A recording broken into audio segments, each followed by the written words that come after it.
Chapter 1. The Early Morning.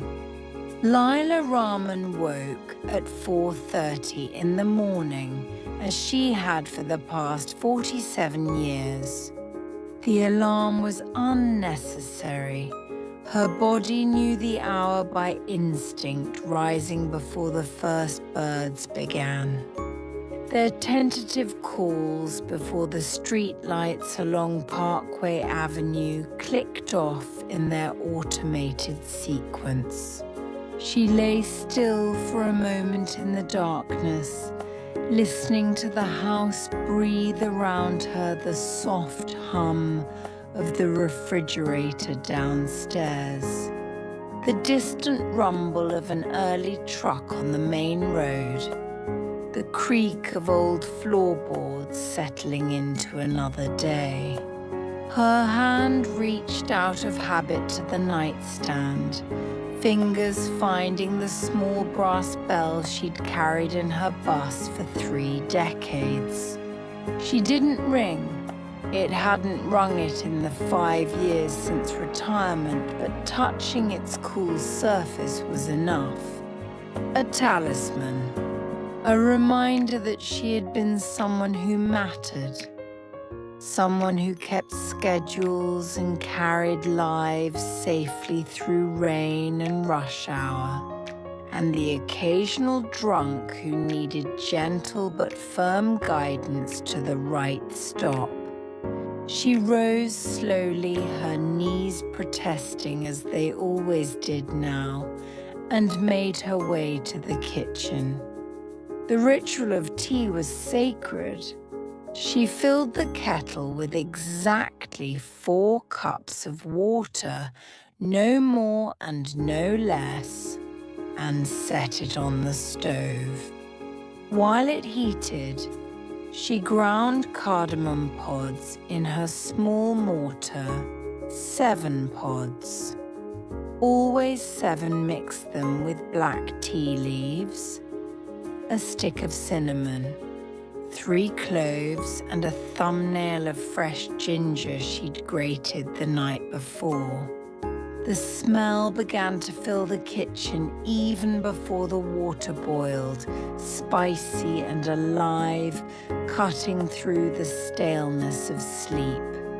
When the tea was ready, dark and fragrant in her favorite chipped mug, the one that said "World's Best Driver," that the depot had given her at her retirement party, she carried it to the window that overlooked the street.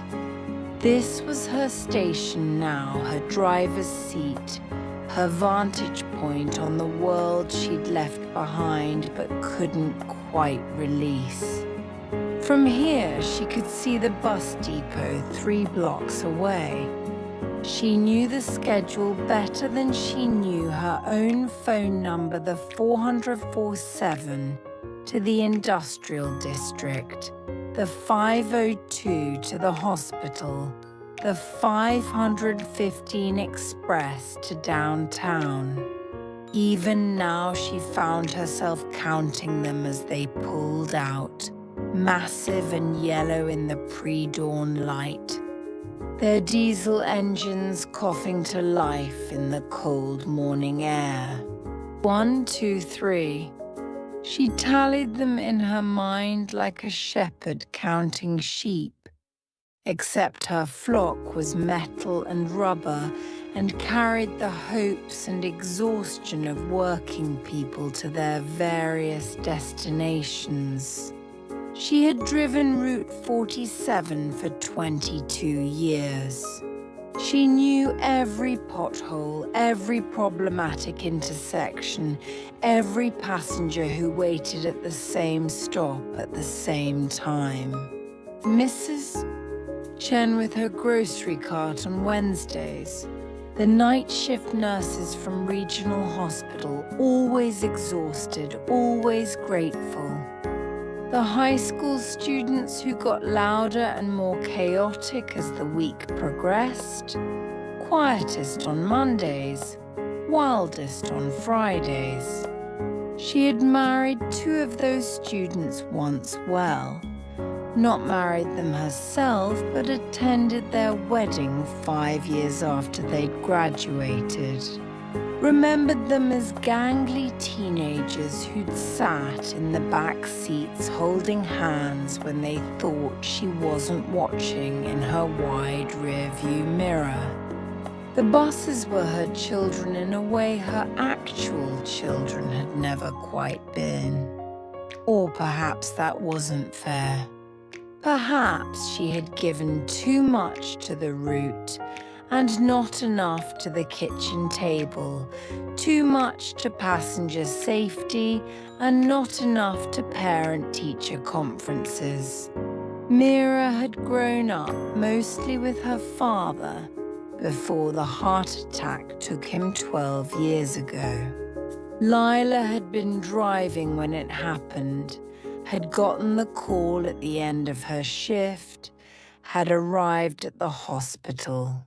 Still in her uniform, still smelling of diesel and worn vinyl seats. The 6th bus pulled out right on schedule. She sipped her tea and felt something close to contentment. The sound of a key in the front door broke her reverie. Only Mira had a key. Lila glanced at the clock 6:15. Early even for her daughter, who worked the 7 o'clock shift as a transit supervisor. The same depot, the same company, as if the bus routes were hereditary, passed down like family recipes or heirloom jewelry. "Mom?" Mira's voice carried from the hallway, soft and careful in that way that always made Lila nervous. That was the voice Mira used for bad news, for difficult conversations, for the things that couldn't be said directly, but had to be approached sideways like a bus merging into heavy traffic. "In here," Lila called, not moving from her post at the window. Mira appeared in the doorway, already in her transit uniform, navy blue polo shirt with the company logo, practical khaki pants, sensible shoes that could handle a 12-hour shift of walking the depot and climbing in and out of buses for inspections. She looked tired, Lila thought. Tired in a way that went deeper than lack of sleep. Tired in the bones, in the spirit. "Mum, today's your checkup," Mira said, moving into the kitchen and setting her bag on the counter with more force than necessary. "Remember, I told you last week, the audiologist appointment." Lila did remember vaguely, though she'd been hoping Mira had forgotten. She hated doctor's appointments, hated the waiting rooms with their ancient magazines and anxiety, hated the way medical professionals spoke to elderly people as if they were children who needed simple words and exaggerated patience. "I'm fine," Lila said automatically. "Your hearing aids need adjusting. You've been asking everyone to repeat themselves." Mira opened the refrigerator and pulled out the milk, poured herself a glass. Her movements were efficient, practiced, the movements of someone who'd grown up in this kitchen and knew where everything lived. As Mira drank, she reached into her bag for something tissues, Lila assumed, or perhaps her phone. But what emerged instead was a folder, slim and cream-colored, and in the brief moment before Mira noticed and quickly pushed it back down, Lila saw the words printed on its cover in elegant serif font, Harbour View Residence Assisted Living. The words hit her like a fist. Assisted living. The tea turned bitter in her mouth. Mira hadn't noticed her mother's gaze, or perhaps she was pretending not to notice. She finished her milk, rinsed the glass, and set it in the dish drainer. "We should leave by 8, she said, her voice still carrying that careful, cautious tone. "Traffic will be building up." Lila said nothing. She turned back to the window, but the buses had stopped being her children. Now they just looked like vehicles driving away, leaving her behind, heading toward destinations she could no longer reach. In her chest, something hard and cold settled in place, heavy as gravel, sharp as broken glass. Chapter 2: Growing Suspicions.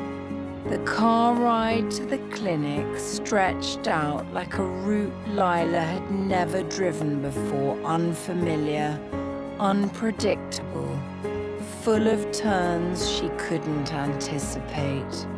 Mira kept her eyes fixed on the road with the kind of concentration that discouraged conversation. Her hands gripped the steering wheel at 10 and 2, textbook perfect, and she changed lanes with exaggerated caution, as if her mother were made of glass and might shatter at any sudden movement. Lila sat in the passenger seat and watched the city slide past her window. These were streets she knew intimately, had known them from the high vantage point of a bus driver's seat for decades. But from down here at car level, everything looked different, smaller somehow, more enclosed. She found herself scanning every building they passed as though each one held secrets, coded messages meant only for her. A pharmacy with a sign advertising walkers and wheelchairs. A medical supply store with a window display of adjustable beds. A building that might have been condominiums or might have been something else entirely. Something with nurses and meal plans and activities coordinators. "How's the depot?" Lila asked, trying to fill the silence with something safe, something that belonged to both of them. "Busy," Mira said. "Driver shortage. Same as always. They should pay more. They should do a lot of things." Mira's jaw tightened slightly. "But that's not really our decision to make, is it?" The edge in her daughter's voice made Lila fall quiet again. She folded her hands in her lap and noticed how papery her skin had become, thin and spotted with age, the veins prominent like roots on a map. When had that happened? When had she stopped being the strong woman who could wrestle a steering wheel through a snowstorm and become this fragile thing that needed to be driven places, that needed appointments and assessments? And apparently folders with words like assisted living printed on them. The clinic was in a newer part of the city, all glass and chrome and artificial plants that looked real until you touched them. Mira held the door open and Lila walked through, her cane, tapping against the polished floor, another recent concession to age that she resented with every step. The cane was burgundy with a curved handle. Daniel had bought it for her last Christmas, wrapped it cheerfully as if it were a gift anyone would want. At the reception desk, a young woman with a headset and perfect teeth smiled up at them. "You must be Mrs. Rahman. Just a few forms to complete. We have your assessment scheduled for 8:30. Assessment, Lila repeated, the word tasting strange in her mouth. For your hearing aids, Mira interjected quickly, to assess the fit and make adjustments. But the receptionist was already nodding and pulling up something on her computer screen. Yes, and Dr. Ko will want to discuss availability for the follow-up appointments. We have several options depending on your schedule. Availability. Assessment. The words didn't sound like they belonged to medicine. They sounded like real estate terms, like someone was trying to find space for her somewhere. Chapter 3. The Breaking Point.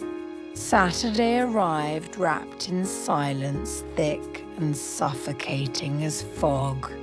Lila woke to find the house empty. Mira must have left early for the depot, and for a moment she felt relief. But then she saw the note on the kitchen counter, weighted down by the salt shaker, back by 9:30. Please be ready. Wear something comfortable. Wear something comfortable? The kind of instruction you'd give someone before a long journey, before a significant change. Lila's hands trembled as she filled the kettle.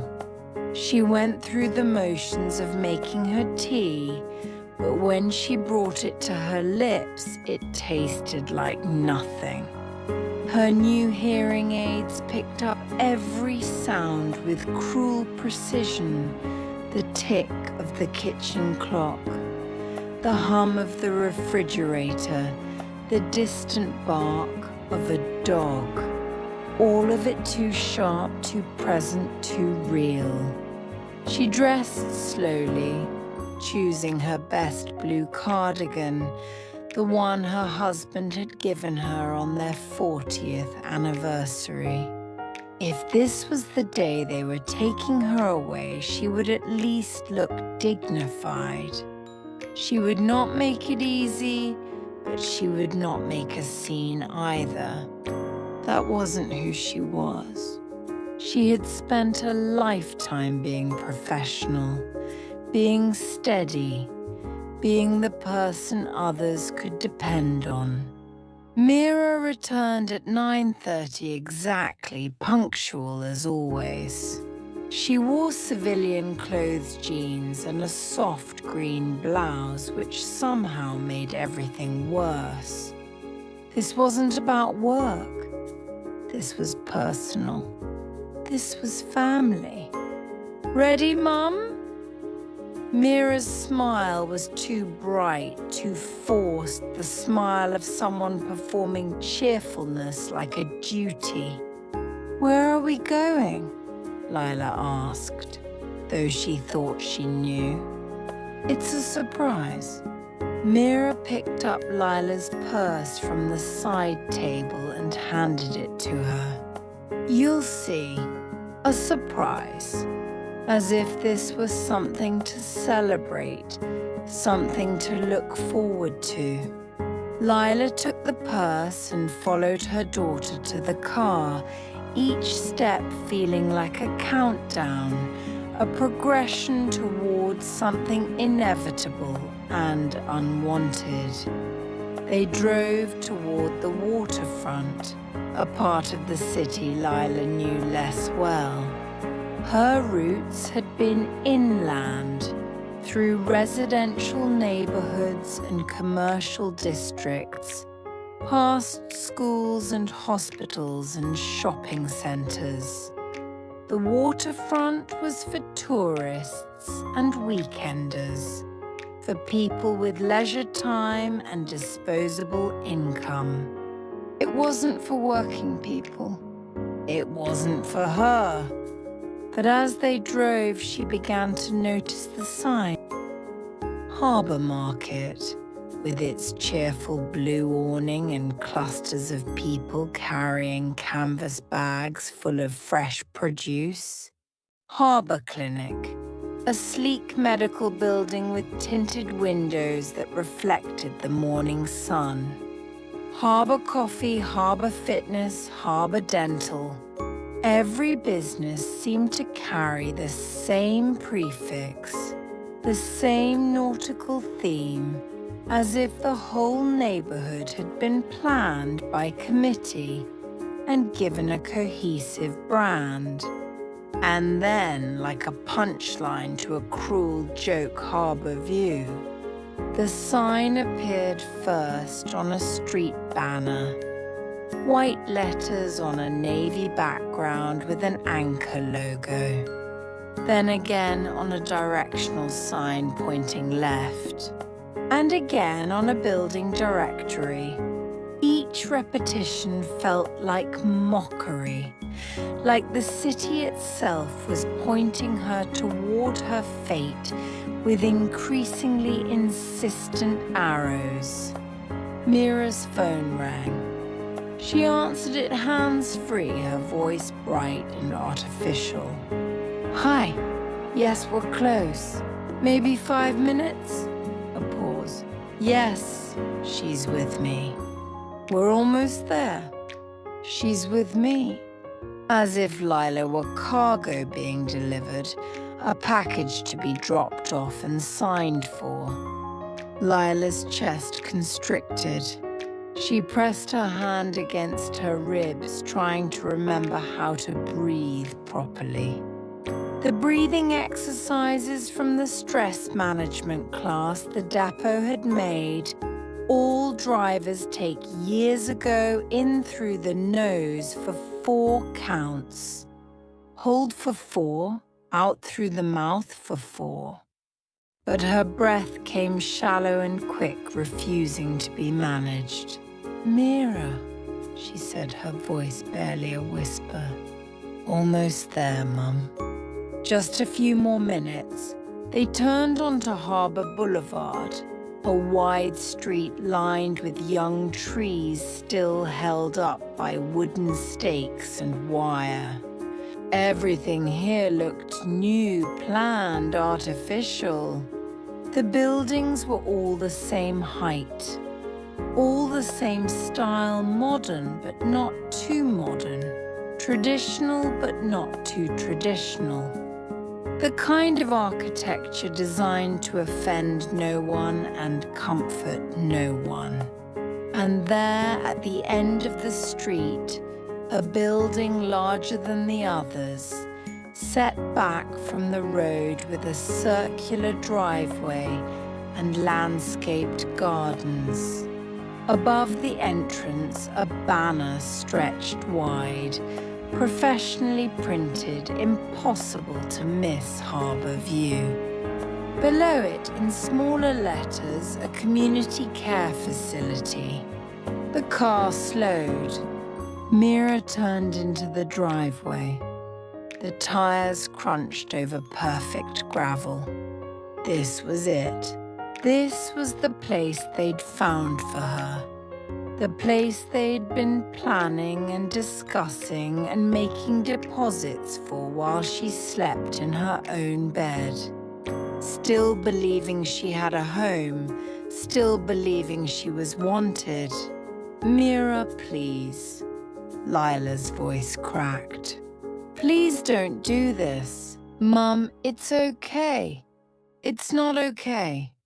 The words came out louder than she'd intended, sharp with desperation. I don't want to live here. I want to stay home. I can manage. I can... Mum, just listen. I raised you in that house. Your father died in that house. My whole life is in that house. Tears were streaming down her face now, hot and unstoppable. She didn't care about dignity anymore, didn't care about making scenes. Please don't leave me here. Please. I'll be better. I'll be less trouble. I won't complain about anything. Just please. Mira had parked the car. She turned off the engine and sat very still, her hands still on the steering wheel. When she turned to look at her mother, there were tears in her eyes too. "Mum," she said softly, "please trust me. Just for 5 more minutes. Can you do that? Trust."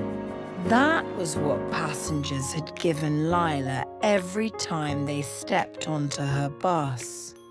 They had trusted her to know the route, to keep them safe, to get them where they needed to go. Even when the weather was bad or the traffic was terrible or the road was being repaired, they had given her their trust freely without question, because that was what you did when someone else was driving. Now her daughter was asking for the same trust, and Lila didn't know if she had any left to give. But what choice did she have? She was 72 years old with a cane and hearing aids and a daughter who had already made the decision. She was a passenger now, not a driver. She no longer controlled the route. "Okay," she whispered, the word tasting like surrender. They got out of the car. Lila's legs felt weak, unreliable. She leaned heavily on her cane and let Mira take her arm. Together they walked toward the entrance, past flower beds planted with cheerful annuals, past a bench, where an old man sat reading a newspaper, past a sign that listed visiting hours and parking regulations. The automatic doors opened with a soft whoosh. Air conditioning washed over them, carrying the smell of cleaning products and something else, something institutional and sad. The smell of places where people went when their families couldn't care for them anymore. Inside, the lobby was bright and professionally decorated. Framed prints of sailboats on the walls. A reception desk with a vase of fresh flowers. Soft music playing from hidden speakers. Everything designed to say this is a nice place. This is somewhere you could be happy. This is not an ending, but a beginning. But all Lila could see was the end of everything she'd known. The end of her independence, her home, her life as she'd lived it. The end of being Lila Rahman, retired bus driver, and the beginning of being resident 47 or bed 12 or whatever number they would assign her. She stopped walking. Her legs simply wouldn't carry her any farther. "Please," she said one more time, her voice breaking completely, all pretense of strength abandoned. "Don't leave me here." The tears carved deep channels down her weathered face, following paths worn by decades of weather and worry and work. Her whole body shook with the effort of standing upright. She had carried a city through storms and darkness. She had never asked for help, never complained, never shown weakness. But she was showing it now. She was begging. And in that moment, surrounded by the cheerful decor and the soft music and the smell of industrial cleaning products, Lila Rahman felt smaller than she had ever felt in her entire life. Mira squeezed her hand. "Mum," she said, her voice thick with emotion. "Look." Lila raised her eyes, prepared to see nurses and wheelchairs and everything that represented the end of her old life. But that wasn't what she saw at all. Chapter 4. The Truth Revealed. The double doors ahead of them slid open with a mechanical whisper, and suddenly the world exploded into sound and light and color. Trumpets blared, actual trumpets, a brass quartet positioned somewhere to the left, playing a fanfare that echoed off the walls.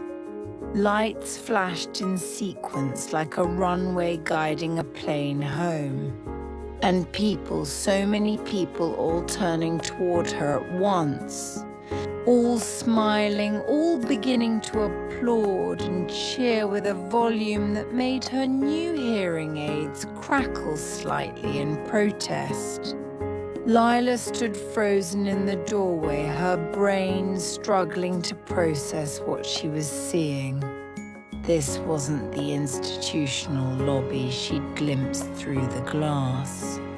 The space beyond the entrance had transformed, or perhaps she'd never seen it properly at all. The walls weren't painted in soothing pastels meant to calm agitated elderly minds.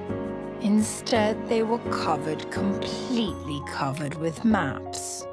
Bus route maps! She recognized them immediately. Could have recognized them blind. The familiar spiderweb of lines crisscrossing the city, each route color-coded, each stop marked with precise notation. There was Route 47, her route, highlighted in gold and running prominently through the center. And surrounding it, all the other routes that made up the city's transit system. The arterial network that kept the city's blood pumping, that carried teachers to schools and nurses to hospitals and workers to factories and students to universities. Above it all, suspended from the ceiling like a victory, banner stretched a wide golden sign painted in letters 3 feet high, Lila Rahman Community Transit Classroom. Her name. Her full name. Not Resident Rahman or Patient Rahman or that poor old woman in room 12. Just her name, proud and public, announced to the world. Surprise! The word came from dozens of mouths at once, and suddenly Lila could see the faces in the crowd. Familiar faces. Sam Okafor, who'd driven Route 23 for 30 years and always had a thermos of soup to share on cold mornings. Patricia Lee, the dispatcher who knew every driver's voice before they announced themselves on the radio. Young Marcus Chen, who'd started as a driver just before Lila retired and always asked her for advice about difficult passengers. And there, pushing through the crowd with his characteristic gentle bulldozing, was Daniel, her son-in-law Daniel, whom she'd suspected of plotting her exile, whom she'd overheard discussing deposits as if she were property to be stored. He reached her first, and instead of guilt or apology in his face, there was pure joy. Mum, he said he'd called her Mum since the wedding 12 years ago, had never once called her Mrs. Rahman or Lila's mother or anything that created distance. The deposit was for this hall. To reserve it to get everything set up. We've been planning this for months.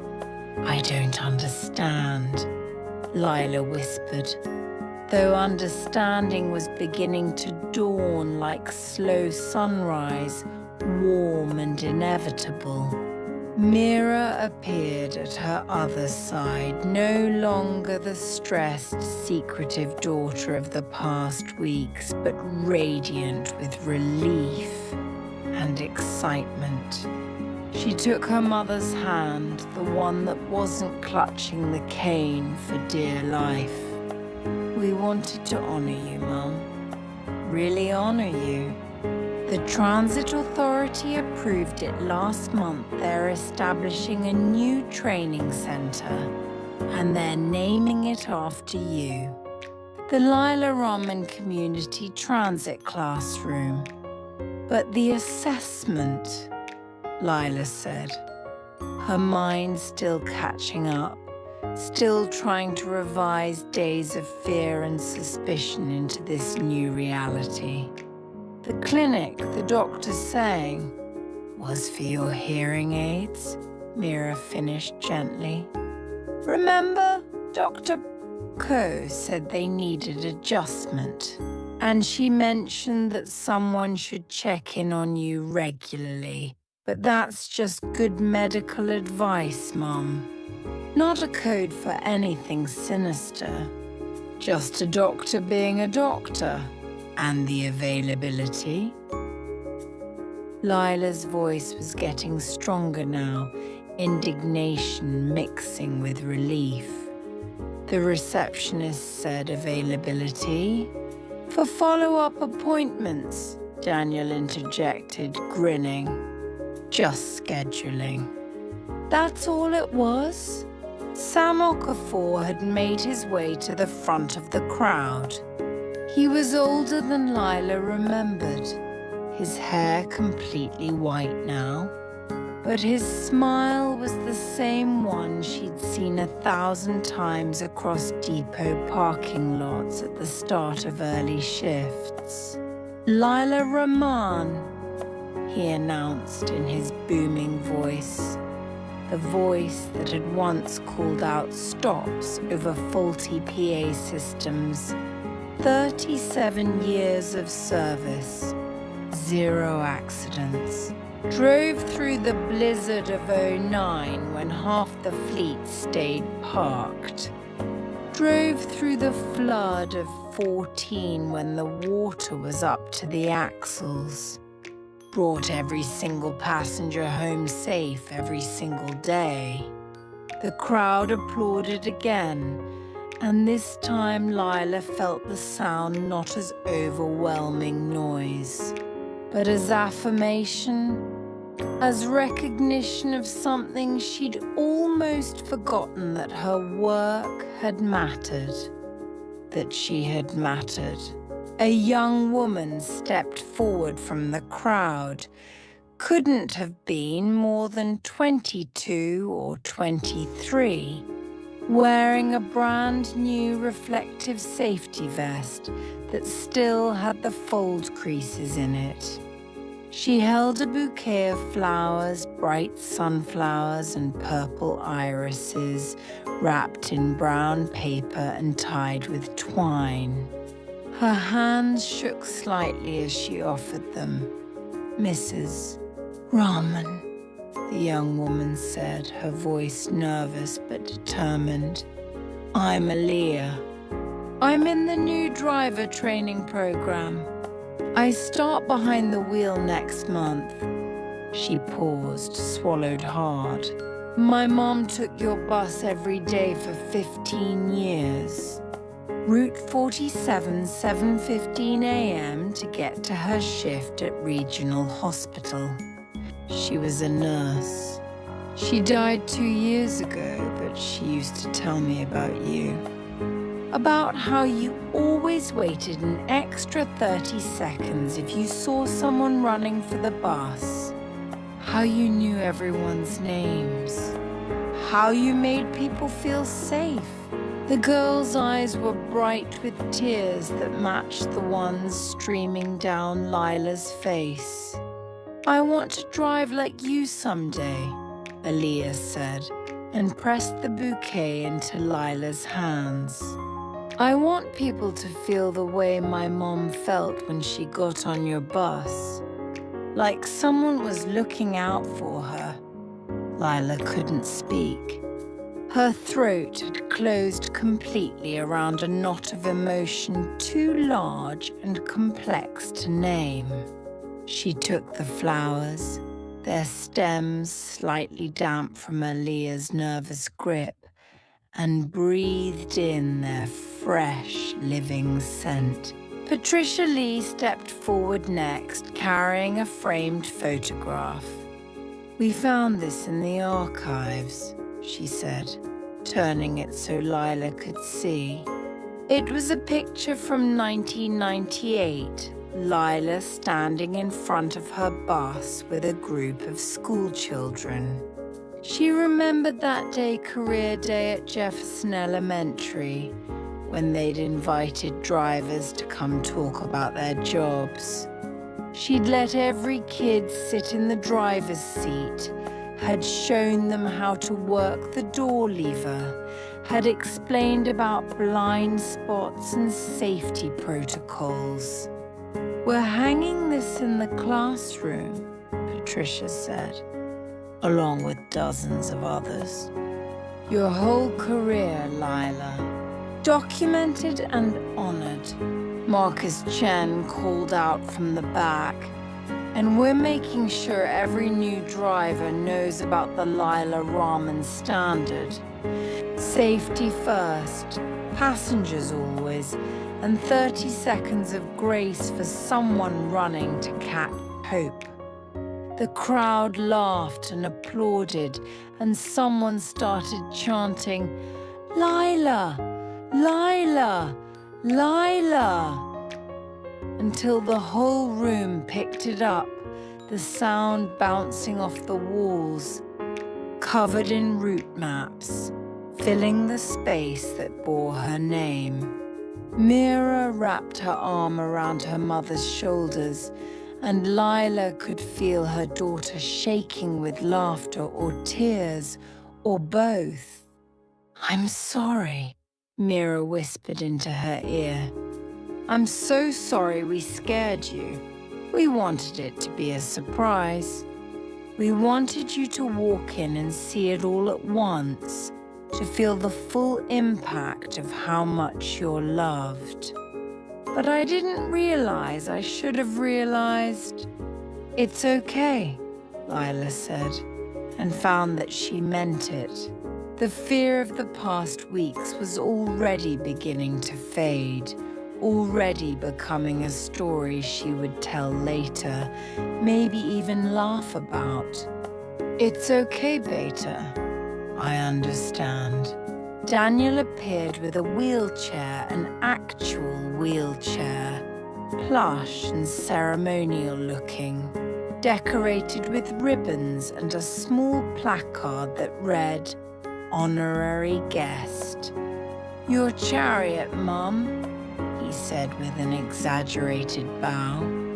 "We're giving you the full tour of the facility, and then there's a reception with food and speeches and probably too much attention, if I know this crowd." Lila looked at the wheelchair, then at her cane, then at the room full of people who had come to celebrate her. "I think I can walk," she said firmly. "I've still got some miles left in me." The crowd cheered again, and Sam Okafor started actually singing an old Union song about workers and solidarity. And within moments, half the room had joined in, their voices rough and joyful and completely off-key. As they moved deeper into the facility, Lila clutching her bouquet and leaning on Mira's arm, she saw classrooms set up with driving simulators, walls covered with safety posters, a lounge area with comfortable chairs and a coffee station. Everything new, everything fresh, everything dedicated to training the next generation of drivers who would carry the city the way she had. On one wall, someone had painted a quote in elegant script: "A bus driver doesn't just transport bodies. They carry hopes, dreams, worries, and stories. They are the keepers of safe passage." Below it in smaller letters, Lila Rahman, 2019. "I said that?" Lila asked, genuinely surprised. "At your retirement party," Patricia confirmed. "We recorded the whole speech. It's on the training center's website now." Lila shook her head in wonder.